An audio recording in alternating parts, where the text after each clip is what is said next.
fixing a toaster. Today you never see that. Because we live in a disposable world, we throw everything away and we fix nothing. In our time, things were fixed. In the future, we will be disposable. Our children will throw us away. So tonight's discussion is so paramount. If we want to save ourselves in the future, we need to change our behavior and make our purpose aligned with where the world is going. It's a very dynamic place. How do we reorientate these relationships, and how do we reprioritize our basic principles? By understanding that making money is relevant in the system in which we live in, but we're never going to fix it if the rich is not prepared to share. The poor is always prepared to share, but the rich is not prepared to share. And when I speak about sharing, I'm not talking about necessarily wealth, time, and of themselves. So this is the imbalance that we find ourselves in the world, and this is the imbalance that you and I and our children and grandchildren are going to live in. The event tonight is simply to bring us together, to share a good meal, to bathe in the blossom of great wisdom, so that we can reflect upon our own positioning. You know, it's like a freeway. We're all moving in the same direction, but some of us are driving, some of us are arguing, some of us are chatting, some of us are making accidents, but we're all on the same road. And what happens on that road affects us all. So tonight's discussion is really an opportunity to reflect our own behavior. How can we do it better? And more importantly, and most importantly, how can we make a positive contribution to one another and uplift our country and the world? And we have such a great diversity of people in this room, and I have every confidence that we can only share and learn from one another. Thank you very much. I will hand you back.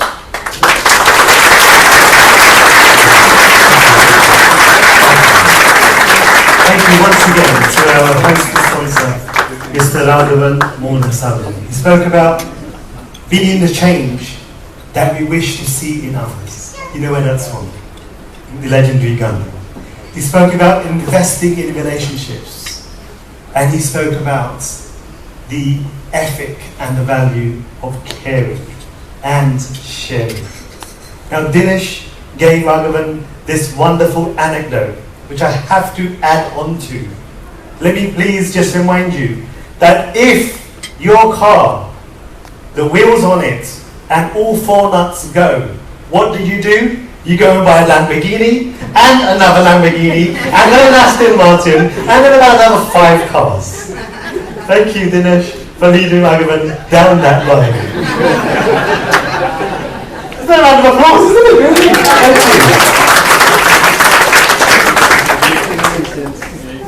So, ladies and gentlemen, I'm going to now put on my serious hat, and now we are going to go into something which we have all been anticipating for quite some time for.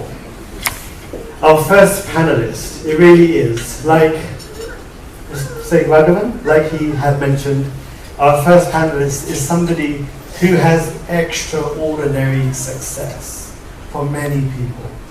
This person, he started his banking career in 1967. He joined HSBC, which I saw was only around the corner, in 1968. He was appointed the CEO, the Chief Executive Officer of HSBC India in 1999, and at that time you would all understand on how he was the first Indian to hold such a position in the group's operations. He didn't stop. He then moved on to becoming a group general manager of HSBC, moved to Malaysia as deputy chairman and CEO of HSBC Bank Malaysia in 2002. Later on, in 2009, he led the continental European business comprising of 19 different countries. And then in 2010, he came back to the headquarters in Canary Wharf, London, as the group general manager. After 44 years, and some of you may believe I'm not that old, after 44 years of service to HSBC Bank, he retired, and as a brilliant cricket fan, he's now in his second innings of life. He is a board member of multiple corporations, which also includes the HSBC Bank, private bank in Switzerland, which we call PBSU. This person is somebody who is a mentor to many people, and even me myself as well. And therefore, I would like you all to please join me in welcoming our first panelist, Mr. Z. Camel. And now, a person which I have been walking around and meeting as much as possible of you here. And the feedback that I've got is a lot of people are very intrigued to see this person amongst us here, because he's somebody who I think most of us here are very much going to deeply be moved by. This person who will be providing to us the spiritual perspective of tonight's topic is a renunciate monk, a leader member of the International Society for Krishna Consciousness. He's also the elect chairman of the Hare Krishna movement. He was a person who was also in the past the Minister of Arts and Cultures. He's been traveling the world for nearly 40 years, and he is a leader, a mentor, and a guide to literally tens of thousands of people across the globe from all different backgrounds, nations, and cultures. This person also is very adept in translating the ancient wisdom that has been promoted and, if I may say, originated from India into the language of English. He is an expert in explaining how spiritual yogic principles can be used during tough economic times and tough social times to bring about communal love, uplift people, bring society, and give them hope. It is such an honor, sincerely, genuinely, to have amongst us here tonight a person who chose the path to dedicate their life for others. A Swami in the Indian tradition is a person who lives at the mercy of others as a representation of God. He dedicates every moment in the service of mankind unconditionally. And to have someone amongst us here, it really brings me so much joy to request His Holiness Bhakti Chandra Swami to come and join us on stage here. And to begin with, I would like to first point out that it is 8:45. Fortunately, because I'm Indian, I like my timings, so we will not run over. We're going to be speaking here, having a panel interview to about 9:30, followed by questions and answers from all of yourselves. And don't forget all those thousands watching us as well. Thank you. So, Mr. Kama, thank you so much. And I must have say, Mrs. Kama, for joining us here in Cape Town tonight. Mr. Kama, what a journey. What a phenomenal journey. I've got to say, I tell you that you seem to have vastly exaggerated what I know or have done. You know what they say, never trust nerves that self-promoting. Let me ask you, Mr. Kama. Literally, thank you. Tens of thousands of people around the world, they get an education and they come to corporations like yourselves. And the goal really is money. Is that true? No, I don't think it's money, right, that actually drives you. If it's just money that's driving you, then I think that as a person you've got a problem. But I'll give you a simple example. When you say that I joined banking in 1967, absolutely correct. And I started out, in fact, in Citibank in India. And in 1967, Citibank paid me 1,000 rupees a month. Now, please understand, 1,000 rupees a month in those days was a lot of money for a young chap who was only 20 years old. And in fact, I used to save 40% of my salary. I've never managed to do that, right, in the rest of my career. Not with a wife, That was not planned, by the way. But, and this comes to the point which you're talking about, that is the goal money, right? I didn't like, and I'm sorry if there are any city bankers around over here tonight, right? But I didn't like the culture of Citibank. I didn't like the idea that all my friends, right, at 5:30 in the evening were at the Bombay Gymkhana playing sport, whilst I was sitting on my backside till 8 o'clock there, watching each other, because whoever left first was the guy who was not going to get promoted, right? So if I was going to live in that culture, right, I was going to be unhappy as a person. So what I did is I switched. But when I switched, so when we now come to the motive of money, right, from 1,000 rupees a month, the Hong Kong bank, in all its great generosity, right, paid me 300 rupees a month. But I stayed on, right, for 44 years. And in fact, the last 5 after I retired, right, I'm still a director of some of our subsidiaries. Right. So, what this points to is that it's not money, right, that drove me, right, to this. It was a question really of saying, what is the satisfaction one wants in life? Is money going to be the satisfaction? In which case, stay on and do things which may not necessarily take you down the right path or to happiness at all. Or do you pursue paths which actually lead you to become yourself? So I'm just going to give you a quote to, sort of start that off. And I thought about this. There's a very famous Chinese philosopher called Mozi, right? Maybe I got a wrong pronunciation of his name. But what he said was, and I think about this a lot, he said, when I let go of what I am, I become what I may be. Now think about that, right? When I let go of what I am, I become what I may be. What that means is it's actually a journey. Nothing is static, and I think you mentioned that yourself. Right? Nothing is static, it's the journey. And it's the journey that actually matters, and how you conduct yourself in that journey and where that journey takes you. And that journey only takes you to the place you want to go to if you have a purpose in life which is beyond money. But I think we will discuss, right, the importance of money, because money is important. You cannot move away from money. So, thank you, Zed. And just to quickly conclude on this point, how would you, as somebody who's had half a century of experience in literally dealing with your money, our money, and the money of the world, how would you define success? You've seen people with no money and lots of money. How would you say that success can be measured?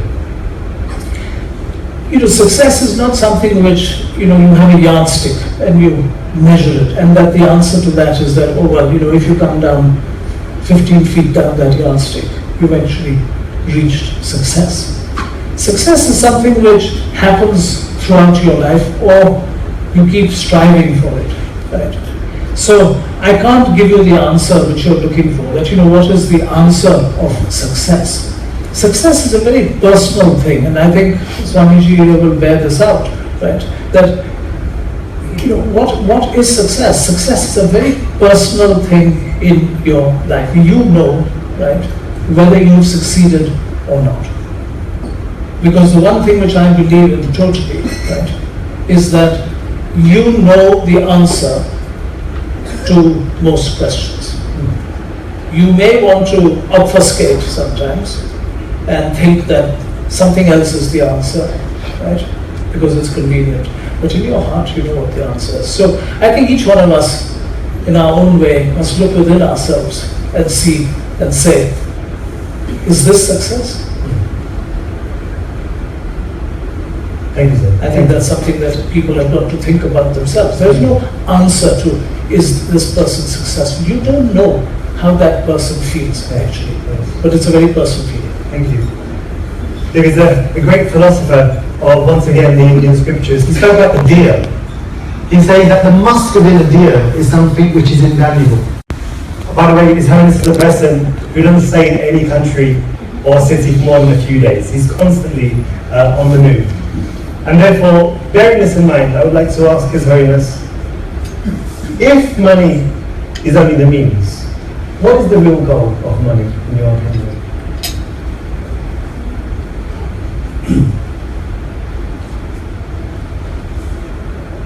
Basically, everybody wants to be happy.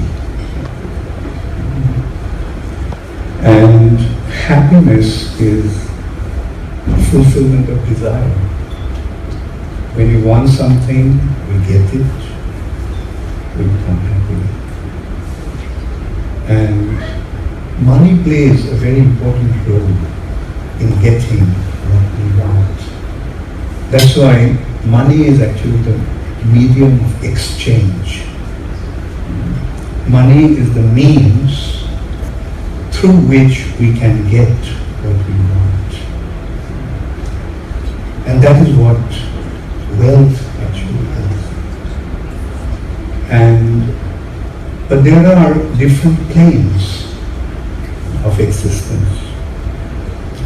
We have this plane of existence, which is of gross material plane. And beyond this gross material plane, there's a subtle plane. And in that plane, money actually won't have any value. In that plane, what is actually the medium of exchange is our good deeds, which is called bhakti. Right actions generates piety, and wrong actions generate sin. As a result of wrong action, we suffer. And as a result of our right action, we enjoy. And this piety is actually subtle wealth. The way we act, accordingly we get our results. For example, we see that some individuals, they very easily get what they want. Some individuals are born in the family of a billionaire, and some other individuals are born in a poverty-stricken family. Now, it's not a chance happening. This is our previous acts that are actually determining those factors. So, the point is, in the ultimate sense, the medium of exchange is not just money. It acts in a gross platform, and we are seeing that, how it is becoming more and more subtle. Previously, there was the coins that were the wealth. Then it became paper currency. Then it became credit cards. Then it became bank credits. So it's becoming more and more subtle. So in a more subtle plane, it is actually a piety. And that is why the Vedic wisdom is directing us or advising us that act in a right way and don't act in a wrong way. Because the right action will give you the possibility of enjoying by getting what you want, whereas the wrong action will lead you to suffering. Thank you very much. It's really interesting point now. Thank you. Such a large philosophy of wisdom, just presented in such short words, and only an expert can clearly do that. We have heard the famous saying by Albert Einstein that every action has an equal and opposite reaction. Now, most of you know that the world of banking is an ideal place to contemplate this point. And therefore, I would like to ask Zen for some of his thoughts on what does it actually mean, Zen, to act correctly as a banker. How do you feel that your clients and the banking institution, what does it mean to say that someone with wealth, or someone who's a custodian of wealth, or a manager of wealth, should act correctly? What is acting correctly? Acting correctly as a banker. So it's quite a difficult question, because bankers aren't particularly liked. And probably very often quite rightly. Right? But the essence of banking, right, has always been one word only. It's called trust. There's nothing beyond that, right? my word is my bond, right, which has been said so often, right? That's what it's about. And that's exactly what was broken, right, in the banking world over quite a long period of time. It only came out, right, in different ways, and we sort of make 2008 a very sort of important time. But banking, like anything else, right, and banking is not unique in that. The whole question is trust.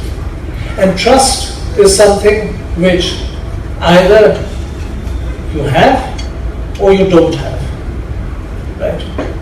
You must actually work towards building trust. So if you ask me in my career, right, what I did, right, I essentially, right, well, I'm not the cleverest guy in the world. If you ask me to sort of, look at thousands of balance sheets and find out things, probably won't find it out, right? But I will find it out, right, through that balance of trust. Because that is what banking is about, that's what business is about, and frankly, that's what life is about. We can over-exaggerate and tell all sorts of stories about how success comes. Success largely comes out of trust. When trust is broken, success goes out of the door. Because remember, money, at the end of the day, is only a store of wealth. That's all. It's what you do with money which makes the difference. Absolutely. Okay, so let's move on for one moment. People in this room here, myself, yourself, and others, one of the reasons why we earn money is so that we can look after our loved ones, our partners, and more importantly, and I'm sure parents and partners will agree to this, the next generation. So have you seen, as part of private banking, as part of normal banking, there is a huge demand and a focus on succession planning. Then what is your opinion about passing on the good efforts of the first generation onto the second generation? Do you feel that actually when the first generation of those who have earned wealth pass that on to the next generation, do you feel that the inheritance of such wealth spoils them, or do you think it helps them? Have you found the second generation, our children, the children of those individuals that made money in their life, how do you feel the money has impacted their lives? Okay, I think that's a very good and apposite question to sort of ask. I can only give you an example, right, in two ways. One is what I learned in the bank from the people who looked after me, senior people, watching their example, etc. That's one part of it. But on a very personal level, if you ask me, right, as to what guides me in this whole thing about passing on things, or what is passed on to you and how do you deal with it, well, I'm going to bore you by telling you a little personal story, but I think that that's the best way to do these things. I'm from India, right? Okay, and I'm a Parsi. I don't know whether you all know what Parsis are, but anyway, we're Parsis. Right. Now, my great-great-grandfather, right? My great-great-grandfather came from Gujarat, right? And his name was he was a very successful business person, right? And he was knighted, and he was sir, so and so, etc., etc.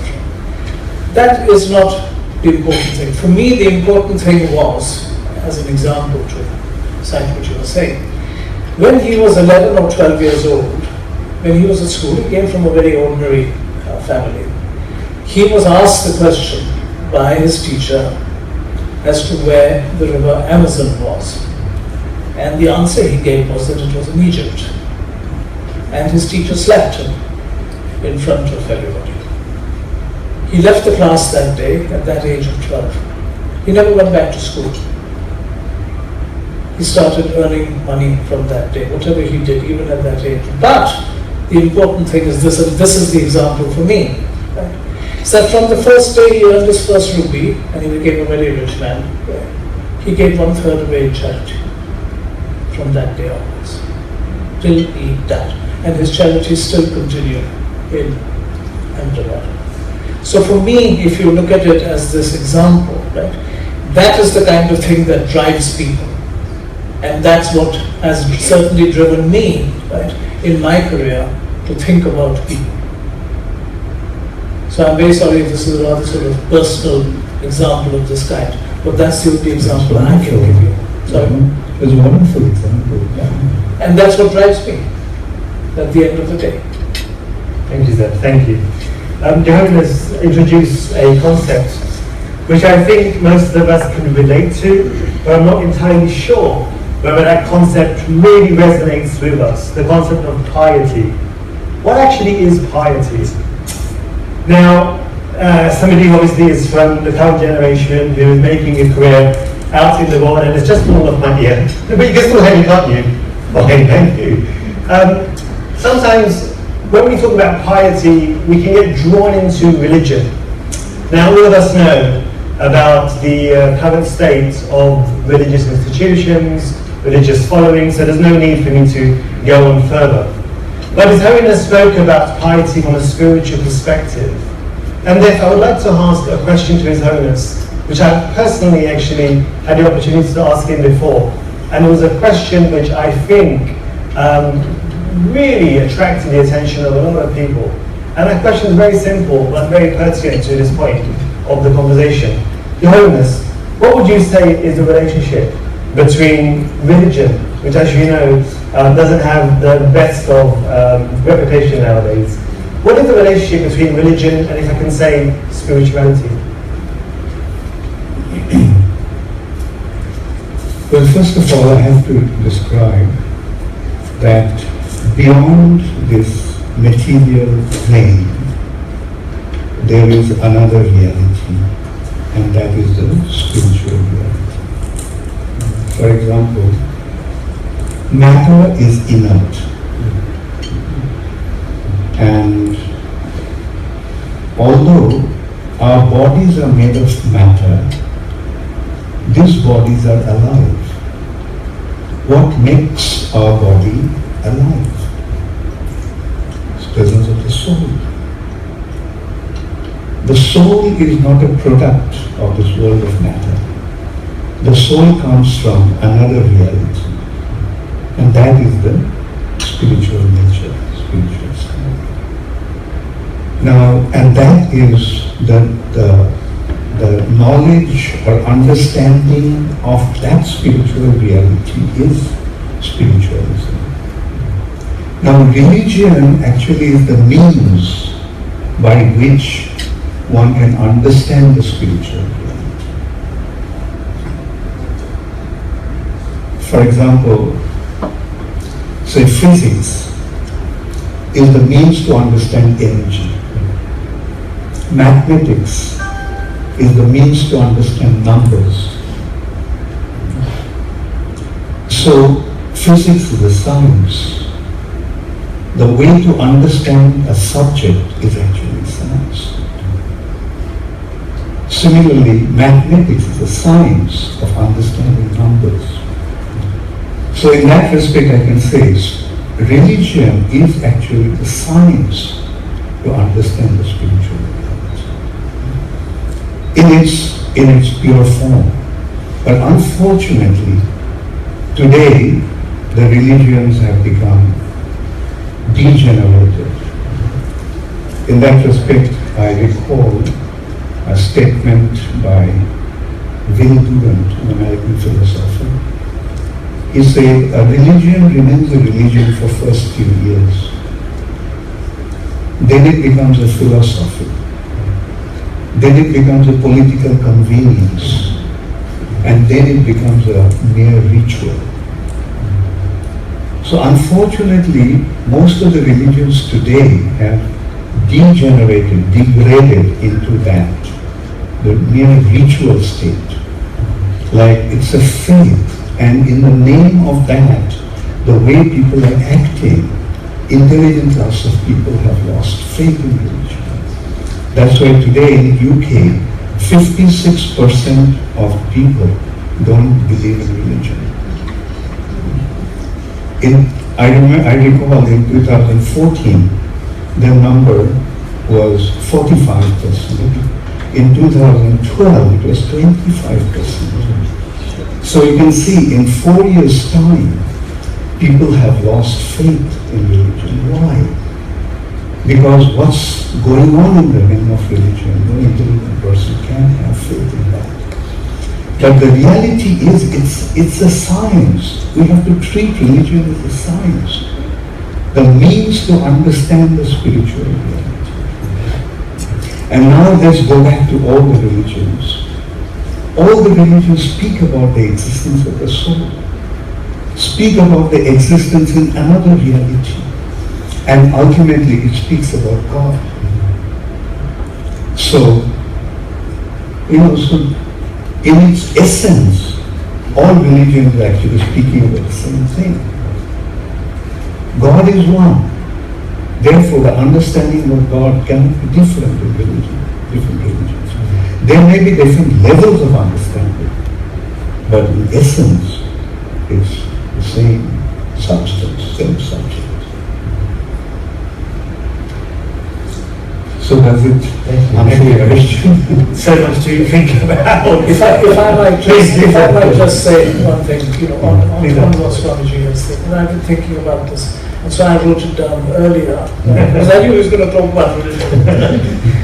And I look at it and I thought to myself and said, the only logical and sole justification for the existence of any religion, right, is to inform your day-to-day behavior. Sure. Just think about that. That really has to be the essence. It's got to inform your day-to-day behavior. Otherwise, religion by itself can mean very little. I don't know, Swamiji, what do you think about that thought? Yes, the day-to-day behavior is again designed by proper codes of conduct. Absolutely. Right? And if the codes of conduct are right, yes, then those actions also will be appropriate. And that's why I'm glad you gave me that. Because I happen to be, right, or we happen to be Parsis, right? We are Zoroastrian by religion. I don't know how many people know about it. But the basic tenet of our religion, right, is based on three things: good thoughts, good words, good deeds. Now you think about that. That if you try to inform your daily life on that kind of right, it's just one way.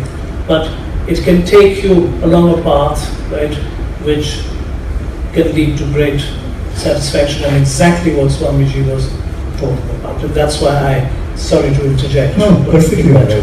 I'll also add one factor here. Like, you see, when you know that someone is watching you, and you cannot act in the wrong way. Yeah. And in reality, there is a personality who is actually watching all our actions. And accordingly, he is determining our future, so to say. And that personality is sitting in everyone's heart. And he is the supreme personality of God. And is that wisdom? Yes. Yes, that's the real wisdom. Thank you so much. Let's take this concept. That is not my mobile, because my wife's over here. Let's take this concept a little bit further. That same knife is used by a surgeon to cure somebody, a patient. And that same knife can be used to destroy a person and their entire family. Zeb, in your experience, what is the best use of money? Well, in fact, does it have a best use? Does it have a good use? Well, let's be frank, right? You can't do a lot of things, right, without money. And what I'm talking about is not I'm talking about buying this or buying that, right? I'm talking about doing good. We can try to do all sorts of good by making people feel good. That's all very well, right? But at the end of the day, right, for me the most important thing is two things. One is, how do you make money? And I think that is very important. And we haven't really talked about that. And I think how you make money is the first thing. And the second thing is, what do you do with your money? And I'll go and I'll mention one thing. That at the end of the day, just having money, buying things with it, right, is not going to lead you anywhere. Or having things, because that is not going to take you to the end of the road, and you're not going to find at the end of the road you're very happy. Maybe some people are, but I would hope that a lot of people aren't, right? You've got to use your money, right, in the right way. Now, what is the right way is sometimes very individual, but generally speaking, right, let's be frank, right, it's about giving money for the right things. Now, what are the right things? There are lots of right things. So let's not have this excuse, you know what I mean, that there isn't anything. That, you know, you do this over here, people are crooked. If you do that over there, people are cheating. You know, that is an excuse for yourself, right, not to do anything. So I think that one of the most important things in life at the end of the day, when one has money, is to give money sensibly and properly. And that gives immense satisfaction. Sure. It's certainly, you know, my life, it's always given me immense satisfaction. I've tried to teach my children that as well. This concept about giving, there is a very, very interesting anecdote in the Sanskrit scripture. Some of you may know that Sanskrit is the mother of Indo-European languages, originated in India. So for example, for brother, originated from the word brother, mother, mother, door, dwar. So there is a very direct relationship between Sanskrit. Is it this one? Lots of live feeds going on. Thank you. In Sanskrit, there is a beautiful saying which I want to use to take this concept of giving a little bit further. In the Atharvaveda, one of the ancient texts of Sanskrit, it says, Shatahasta samhara. Shatahasta sankira. It says that one should earn with hundreds of hands, but one should give with thousands of hands. Swamiji, how is that possible? What are we meant to learn from the concept of earn with hundreds of hands, but sahasra, hasta, sankira, we should give with thousands? What does that mean? Well, again, I'll go back to that spiritual concept. Not only the spiritual concept. The thing is, when you get the right thing, then you get more. Like, for example, knowledge. It's something when you give, you don't lose it, but you gain. So, I will take it from the spiritual context, that when you give your spiritual assets, what you have acquired with your 100 hands, but when you give it out, it multiplies manifold. Because that benefits. And like, maybe you can go back into a thing to describe what I'm talking about. But first of all, I will express my gratitude to my spiritual master, Srila Bhaktivedanta Swami Prabhupada. He, at the age of 70, went to America without any money. He didn't really have a single penny with him. He didn't know anybody there. The only contact he had was the person who sponsored his visa. And that's how he went to America. And within 10 years' time, he spread this wisdom of the Vedas all over the world, with about 10,000 followers when he was here. Today the number has increased to, I do not really know what the number is, but at least we can say Prabhupada within 10 years' time established 108 temples. And today all over the world we have 685 temples. So that is how it has expanded even after his departure. The wisdom that he gave, I consider that that's the highest thing that I have ever come across. The Vedic wisdom is defined through 6 branches of philosophy. They're known as Sat Darshan. And the Vedic wisdom has 3 sections. The first section is the section of action, or karma kanda section. The second aspect is knowledge aspect, or jnana kanda section. And the third aspect is loving relationship with the Lord. So gradually it is taking us to the point of recognizing our identity and recognizing Him and our relationship with Him. The Vedas are not saying, don't do this, don't do that. Vedas are not saying, don't try to enjoy. Because basically everybody wants to enjoy. The Vedas are saying, try to enjoy the right way. Because if you act in a wrong way, then instead of enjoying, you'll suffer. For example, somebody, I think the battery.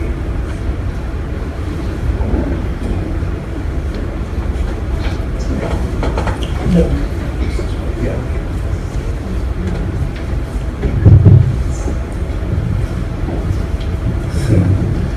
So everybody wants to enjoy. The Vedas is saying, go ahead and enjoy.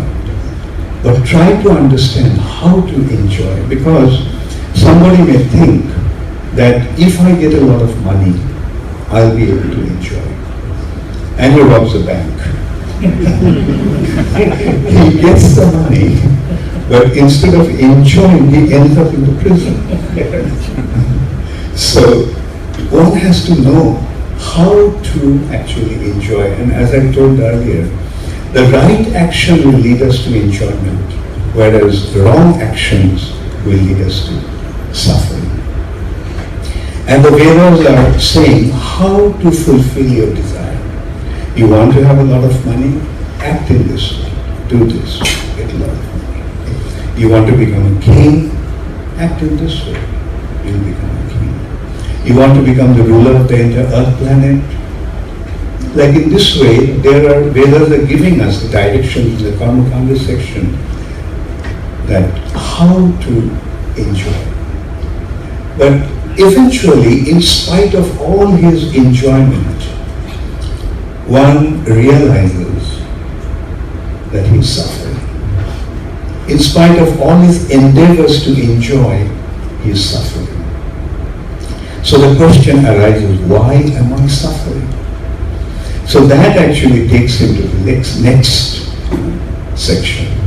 Again, the knowledge aspect. So different branches of philosophy is initially beginning with a branch of knowledge called Nyaya, or logic. And that actually leads to the conclusion that this world is a place of suffering. And this body is a wonderful instrument to receive pain. For example, take any part of your body and considering how many ways you can give pain to this part, and considering how many ways you can give pleasure to that part. Now that applies to every single part of the body. Now what's the conclusion? This body is a wonderful instrument to receive pain. And in our life, what we are doing, we're constantly trying to avoid the suffering condition. Then the next consideration is, then what is this world? That is leading to the next branch of philosophy called Vaisheshika, which can be simplified as atomic theory.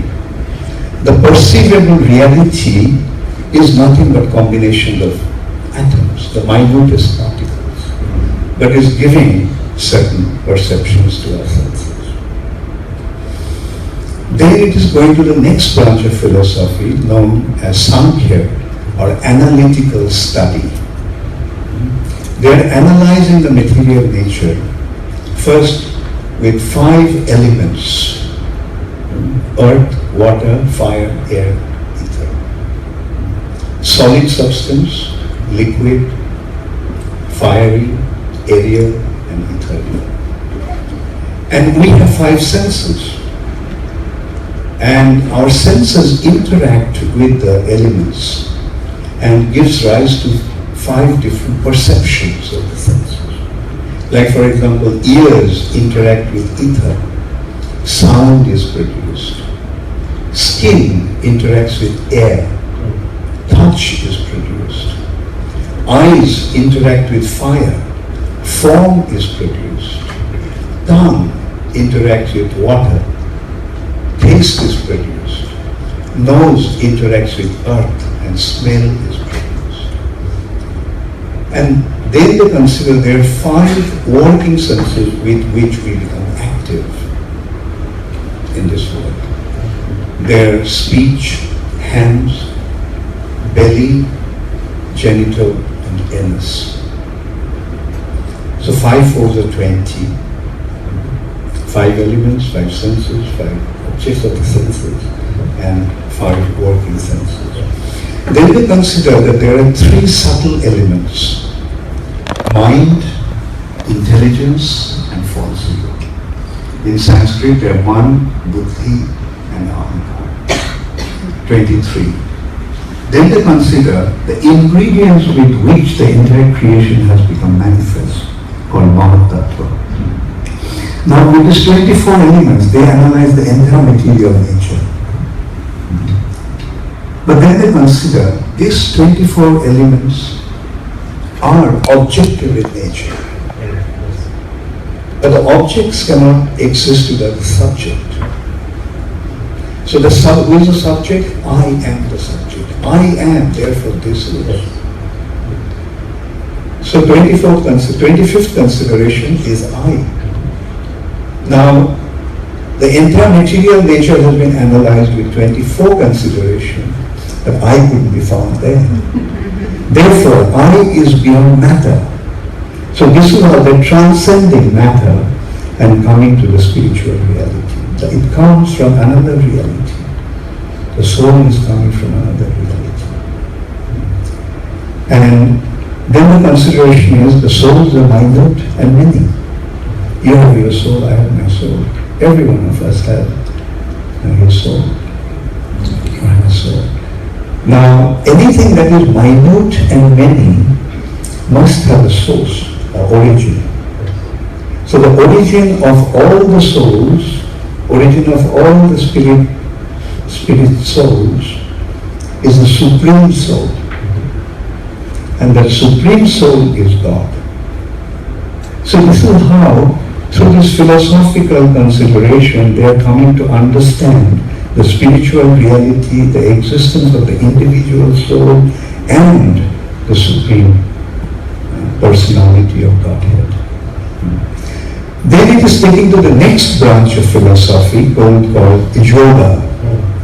The word yoga means connection, link. Now, if we are parts and parcels of God, then we must have a relationship with Him. So yoga is the process by which one recognizes his relationship with the Lord. And it results into surrendering to Him. So when one surrenders unto the Lord, then the Lord picks him up in His loving embrace. And that loving relationship with the Lord is the ultimate conclusion, which is known as Uttar Mimamsa, or final conclusion. So this is how the perfect understanding has been given. Like, you see, and that is the essence of religion. Like, it is not just a matter of faith. I believe in this or believe in that. It should be treated as a science based with proper understanding and proper information. Thank you very much. How about that, ladies and gentlemen? Never heard such a scientific, systematic, the entire process of arriving at that point that I think many people find a very great difficulty to contemplate. Thank you so much, Your Holiness. And as I said, like, the credit goes to my spiritual master, who actually imparted the knowledge to me. And he instructed us to distribute this knowledge. And that's what we are trying here. Right? Thank you. Thank you, Swamiji.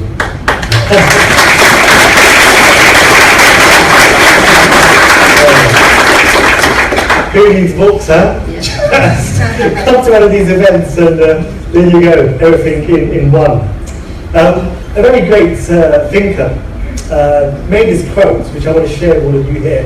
And in fact, I would like you at this point, before we move into the Q&A, to contemplate this point. And I'm actually going to ask you for your opinion. Just literally one or two words that come to your mind. Okay, you ready? Everybody? This great thinker, he said, because all of us here clearly have careers, businesses, and are in the process and business of acquiring wealth. So this great thinker said that you can measure how rich you are by counting upon all those things that you have that money cannot buy. You can measure how rich you are by knowing what you have in your life that money cannot buy. What would you say to that? Just a few words. What are those things that money cannot buy? Please, anybody. Gratitude and compassion. Gratitude and compassion. Absolutely, please. Loyalty. Love. Happiness. Love. Happiness. Integrity. Ladies and gentlemen, these are really the values that we are here trying to promote, share, and clearly extract from all of us here. For the upliftment, like Raggy said, of this country, society, and our loved ones and friends. Sir, I think I want to actually ask you. Well, I think that what Swamiji was saying earlier, I would just sort of preface it by saying that Swamiji, clearly, right, you must be a great fan of Star Wars. You know, because is very strong. what George Lucas says, right, and what George Lucas is thinking behind Star Wars, and I'm sure everybody here is a Star Wars fan or seen the movies. Who hasn't? Who hasn't? Nobody. Is that basically what he says is that in our lives, right, there is the dark side and there's the light side. And what we must do as people, right, is consciously think of moving to the light side. Because moving to the dark side, you can have money, you can have X, you can have Y, right? It is material. But at the end of the road, it doesn't take you anywhere. But the light side, right, and somebody mentioned over here compassion and passion. Because compassion and passion and giving happiness out of that giving to people, right, is what life is really at the essence, right? All about you as a person, any satisfaction. So clearly, Swamiji, you're a great fan of Star Wars. And George, Incidentally, I didn't watch it. Now you're going to go see it. Thank you so much, Zed, and as always, Your Holiness, it's such an honor and just to sit down and have the opportunity to hear from you in such I can just say very simply pure class, and just so succinct words that make it so easy for us to understand here. At this point, ladies and gentlemen, I would like to now open up the floor to questions and answers. Now, I know sometimes it's quite embarrassing to be the first to put your hand up and ask a question, but I entrust that most people here know each other, very friendly. As you can see, I've tried to make this platform, this stage, as informal as possible, and therefore, please, I would like to just offer the opportunity for those who would like to pose a question or two to either speaker, that you can do so right now by putting your hands up. And we have someone who... And could I just say one thing? Could I just say one thing? Is that please ask any question. It doesn't have to be about this topic, it could be about anything, because from the answers you might get different answers and a perspective what most you're talking about. Absolutely agree. Absolutely. Thank you. So please, are there any questions from the floor? Who has the microphone? So There's some. okay, so we have someone just at the very far back on my left. Thank you. Let's request you to just please speak to the microphone for the benefit of others. Thank you. Thanks. Thanks very much. That was very, very informative. As parents of young children, I just want to, we're grappling with how to bring up our kids. And we've touched on a few things. The legacy that I want to leave my kids is not a pot of money. I don't want to leave them with a lot of wealth. But what I want to do, what I want to leave them with is a sense of spirituality and a sense of understanding beyond the material world. Now my question is, how do I do that? Do I do that through, does religion have any relevance at all? Do I bring them up as Hindus? Is that the medium that I have to go through? Do I bypass them? Do I give them an identity as Hindus? Is that not divisive? Do I allow them to embrace all cultures and all religions, and in that maybe leave them with a sense of I don't belong anywhere? So those are the things that I'm grappling with at the moment. How do I instill, how do I leave them with a sense of spirituality, yet leave them grounded enough to know? Start from here. Thank you.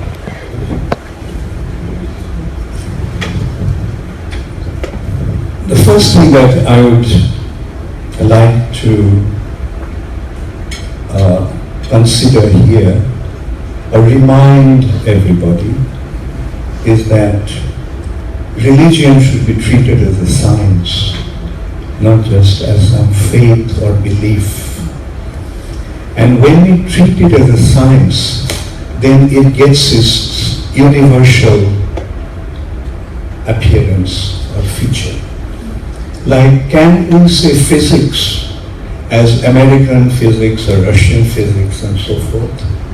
Physics is physics, and anybody can study the subject and enrich himself with the knowledge. So similarly, when we treat religion as a science, like, for example, like through that, as I said, the spiritual reality. The spiritual reality begins with the understanding that I am not this body, but I am a spiritual entity. Because the body changes, but I remain the same. 5-year-old me, 15-year-old me, 50-years-old me, the same me. That didn't change, although the body changed. So who is that me? That me, when I leave this body, the body becomes dead. The body made of dead matter becomes dead again. There's no surprise. It happened because me, the soul, the spiritual entity left. And that spiritual being doesn't really belong to any so-called religious faith or so forth.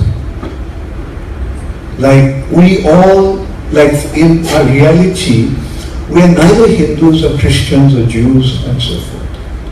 We all are parts and parcels of the Supreme Father, the Supreme Personality of Godhead. And in different religions, he may be identified by different names. Like he may be identified as God the Father, Allah, Jehovah, or Krishna. But he is one without a second, the Supreme Personality. And the information about him is available. So if you want to bring up your children in a proper way, please give them that understanding which transcends all this so-called religious belief or faith and comes to understand that all the religions are speaking about the same thing. And that way he will become a real asset to the society. Thank you very much. Thank you very much for that question. Informs people. That's what informs religion as well. In that respect, I would like to also add, as Zaid mentioned that he is coming from the Parsi community.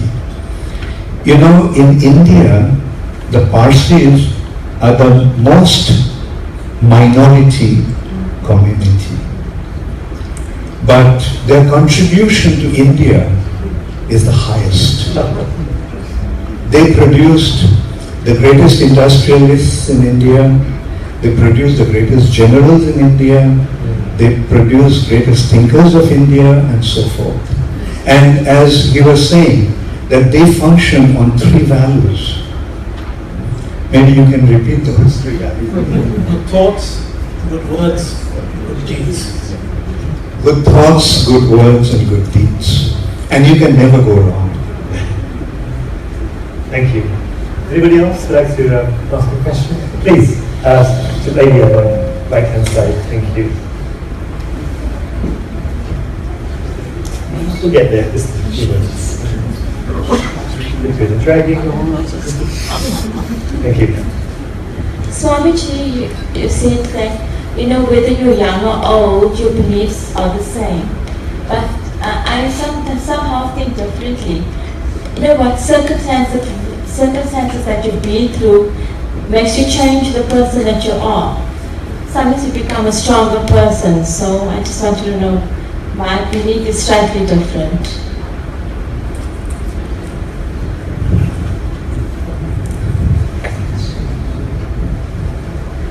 Yes, but at the same time, we need guidance. Yes, circumstances do affect us, but what really matters is proper guidance. Like, that's why you teach your children well. The parents have the responsibility. The teachers have that responsibility. The leaders of the society have that responsibility. And when they execute that responsibility properly, then everybody grows up in the right environment and develops in the right way.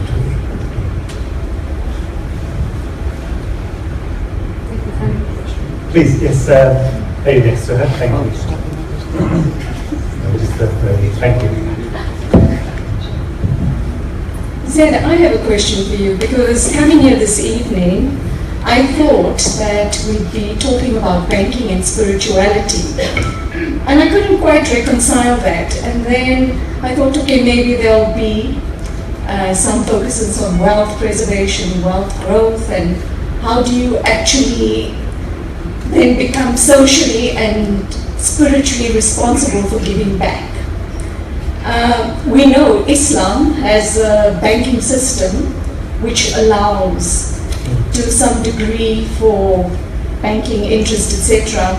But I don't know, in a greater scheme of things, banking and spiritual conscience, is there something like that has to be developed? I don't know. Because I think what if I might say, I think what you're inferring is that can banking and the spiritual side actually reconcile themselves to each other, because they appear to be, right, so different from each other. Because here in banking you're making money, you're lending money, you're earning interest, etc. Right? And Islam, sort of through Islamic finance, right, tends to say that, it's profit sharing, right? Now, I don't want to sort of hurt anybody's feelings or anything like that. I'm the person in HSBC who in fact started Islamic banking for our group worldwide, right? And I didn't do it out of any spiritual thinking at all. I looked at it purely, right, as something which was an opportunity, right? That here were a whole set of people who were not being banked, who we could bank by making them feel better. Now, I'm going to get very controversial by using this phrase. And please, nobody misunderstand me, right? I call it fig leaf banking, right? Okay, but it's the same thing at the end of the day, Can you reconcile the spiritual side of life with something which clearly is so tangibly, very tangible, right?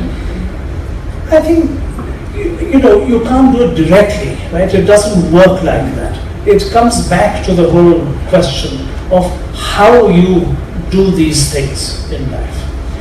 As an organization, do you have values, right, which, you try to espouse, right? You get banks, right, which are very cutthroat. You get banks which are very socially minded. And there are organizations like that. So you can reconcile that. But I'm just a little confused with your question, because what you're saying is that can you have banking and can you have spirituality at the same time? Some Well, mixes, I'm not sure. Well, it's like saying that can you do anything in life, right? Not just banking, right? There are lots of business people over here, right? And it's a question of business ethics. So it's a question of how you do these things. It's a question of what I said earlier, how do you make your money? When you make your money, do you have a relatively guilt-free conscience? Or don't you? And frankly, only you know the answer. And you know the truth. And you can bluff yourself as much as you want to, right? So either you will get satisfaction at the end of the day, or you will not. And that's the only way I can suggest that you reconcile these two very, very philosophically diametrically opposed things. And I think it's very personal. It's how you do it. It's what you do. And you know what you're doing. Everybody has choice. Let nobody believe that things were forced on them. Everybody has choice. You must make the choice. That's the only way you can answer your question. Thank you. Thank you, sir. Just before I take the next question, I think it's a really good opportunity to just cancel or reflect upon the very point you mentioned. I think it's a very, very good point, in fact. I just want to just spend a moment deliberating on that, just a few. The lady spoke about banking values. One of the greatest texts of yoga, you all know about yoga and its benefits in society. The most oldest text on yoga is a text which was written, I can tell you the details, because I'm a great lover of that particular text, the Bhagavad Gita, in the year 3152 BC. So it's a very old text. In the Bhagavad Gita, there are principles of ethical banking which are delineated in a lot of detail. And some of those, for example, are ahimsa. Ahimsa, acting in such a way that creates minimal violence to another living entity. There's the concept of lokasangra, acting in such a way that creates the greatest happiness and benefit globally. But I really want to take that question that you mentioned, if you don't mind, ask His Holiness, just for a few concepts from this most ancient, if I can say, pioneering text on yogic principles, on what are those few things that us can think about as we pursue our business interests, and obviously in the example that lady gave, banking.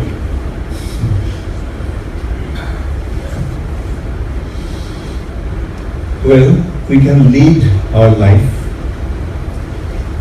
based on just our own interest, or we can see the benefit of others.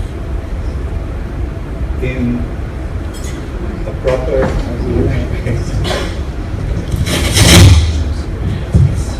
working.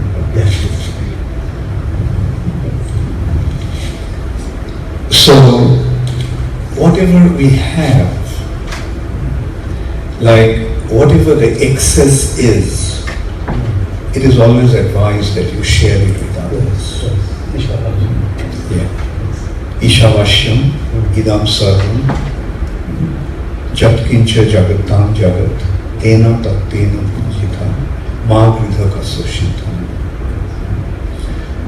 A very simple understanding. Everything belongs to the Lord. Ishavashyam idam sarvam. Because He is the supreme creator, He is the supreme maintainer. Therefore, everything belongs to Him.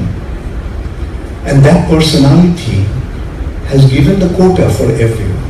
He is providing for everyone.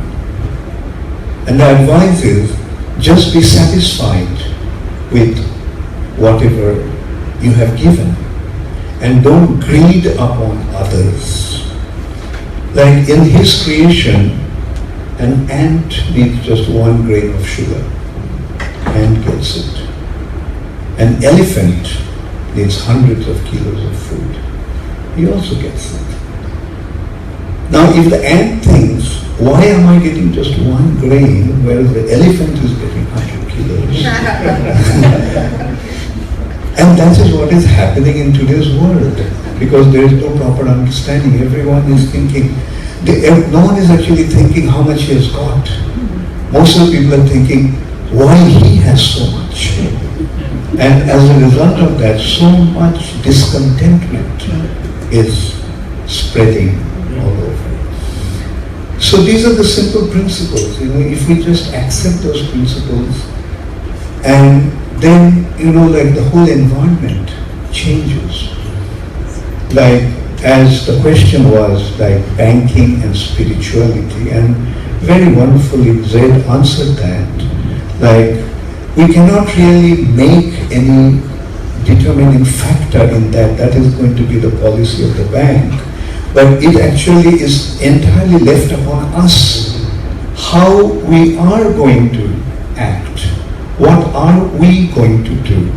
I'll give you an example. The Vedic society had the custom that whatever one prepared was used to be offered to the Lord.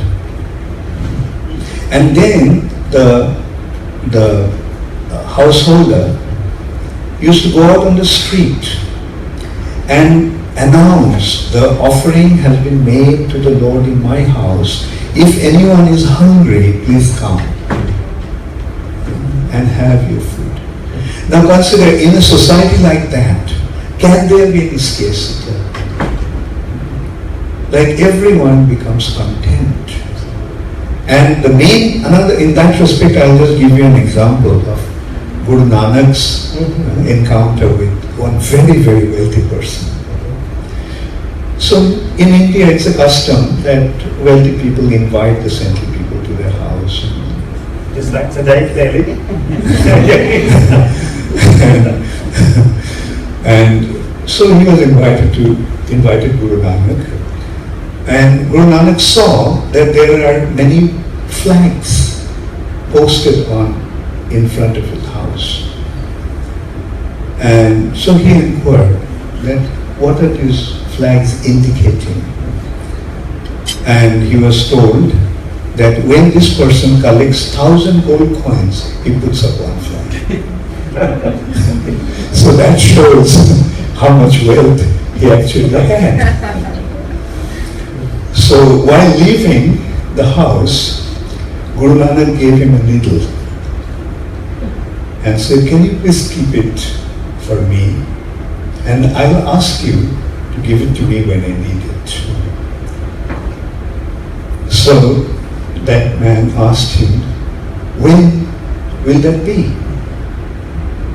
He said, in my next life. So he asked, how are you going to carry this needle to your next life, to my next life? So Guru Nanak said, oh, you won't be able to carry this needle. Then how are you going to carry all this gold?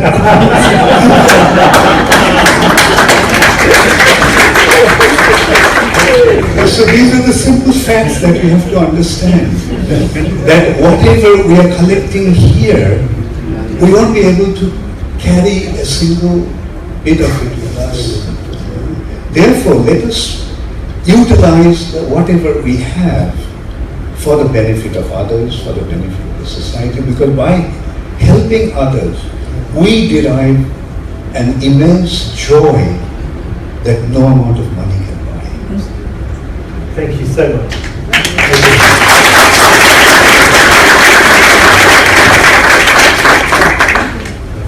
I'll just well, I'll take the question. I've got people from America, Singapore, Malaysia. Choose a country. I'm going to have to do at least one. I get in trouble. Singapore. Singapore. Let's do a Singapore question. Okay. Right. This is the question to Zed. It's actually a very long question, but I'm going to summarize it if you don't mind. Piety or spirituality invokes the qualities of trust and practice of integrity and honesty in one's working culture. How are they being brought into the banking sector? How are these things being? Well, Yeah. that's very complicated. It is. How is he to manage? I'll put it like this. Well, he doesn't, you know that, him. Well, I'll put it like this, that in a lot of banks nowadays, I notice there are all sorts of new sort of people who are there who are meant to inculcate all these values in us. And they've got committees, which are meant to do exactly what you're talking about and sort of spread this gospel around the bank, right? Now, I'm very happy, right, that I left before they started. Because for me, the answer comes down always very simply to yourself. Okay? The rest of it, if I might say, you try to inculcate all this in people, etc. Frankly, I've got one word for it: bullshit. Very good. Anyone have received a round of applause after a word like that? I hope my group chairman isn't hearing all this, right? You know what I mean? But even if he is, well, that's his problem. The fact is that if we come down to the altar, you know what's right? Stop giving us this long, drawn-out lecture. Now, young people, very often, they may not have that much experience. They can get caught sometimes, because they haven't got that experience in knowing where the lines are drawn, right? But that comes out of experience, right? It doesn't come out of people giving you long lectures for a very long time. And that is where I think good organizations work with their people in trying to make them see that. So I take back a little bit of what I'm saying. I think young people do need guidance. I think these are good things that makes them think, and I think we need to do that. But eventually, conduct will come down to yourself. Absolutely. Thank you, sir. We have run out of time, and so sorry. Should we quickly throw in one final question? The question for the room. Well, I'm from New York, and I've been working in the finance industry for over 20 years. And recently, President Obama passed the Volcker Act, the Dodd-Frank Act, the Volcker Rule, to hold banking and finance accountable at a very high level. So you could pass that or categorize that under ethics and accountability. That's fine. Every day, for me, I'm rather cynical. Every day when I go to work, I don't expect moral ethics from my colleagues and such. I expect intellectualism. I just don't want to work with stupid people. I want to work with people who can deliver. However, when it comes to religion, that's far more personal to me. When the orthodoxy and the orthopraxy are in conflict, and the orthopraxy deviates substantially from the orthodoxy, that leads to personal disillusionment. As far as my workplace goes, as long as you're not stupid and you're qualified and you have a product to deliver, no problem. But in my religious sphere, in my personal life, when you see hypocrisy, when you see a compromise, when you see that the teachings are not the same with the daily practice of any religion, and we're killing each other, we're making each other's lives miserable on a very high level to a very personal level. I personally wonder, is there a God? Should I follow a God? Thank you. I think that's a very good question to close on, and I think we'll have to. The only answer I can give you is you follow yourself, But Swamiji, you can.